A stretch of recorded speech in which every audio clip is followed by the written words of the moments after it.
So that's Oxford United TV on YouTube after a pretty frustrating day down here. Grant, frustrating today. Should it have been 3 points? I think if we'd have started the game how we played the second half, then yeah, I think we would have won the game. But I think we've got to respect. I've heard a few people talking about it's a game that we should beat. Listen, Lincoln are a good side. They're not the Lincoln that of old, and that's no disrespect. They're a strong side. They beat Eben 4-1 last week. They're unbeaten in 4 games. So what right have we got to beat them? They've come here, they've set up to try and get a point, and they've done that. The only frustration for me is that it took us 45 minutes to get going. But listen, I accept responsibility. I made changes at half time that have obviously impacted the game positively, and if they'd have started the game, then maybe we would have got the positive result. So it's swings and roundabouts. But like I said, frustration in how long it took us to start, but frustration in a point against Lincoln, who have, like I say, unbeaten in 4 or 5. We're a new team, we're evolving, we've played 3 or 4 games, so I think people need to sort of be a bit more realistic, I think. Given that you got a good point in the North East, is this a bit of a frustrating way to finish? Obviously, looking back at that, you got a good result in the North East.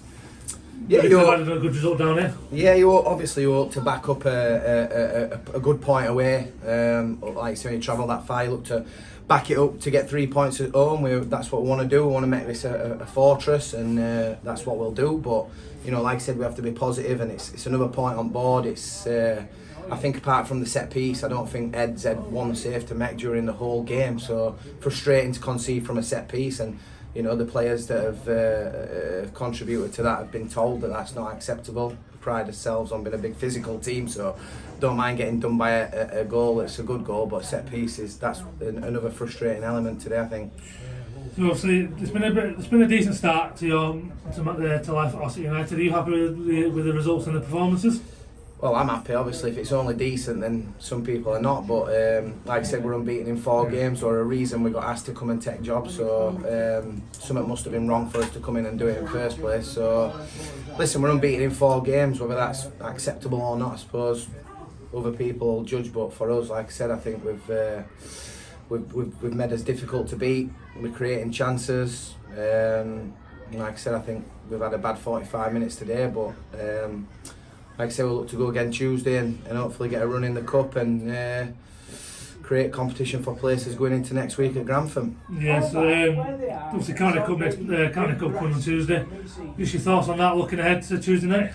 Well, I think we want to use it to obviously have a look at some players that we've not had a chance to look at yet. Ollie Metcalf is an absolutely fantastic player. Seen him in training this week. He's got a bit of game time today, but people like that and Junaid, who have been training well, all deserve to get some game time, and for us to have a fair look at them, to push some people that maybe are not performing as well as they could, but we'll use it for that, and obviously to use it to get some fitness into some other legs as well, and hopefully, like I say, make a few changes and rest a few, but we want to keep the unbeaten run going because it breeds confidence among the lads, I suppose, and take that into Saturday. Well, that's all I've got for you, Grant. We're looking today, mate, and we look forward to Tuesday. Cheers, mate.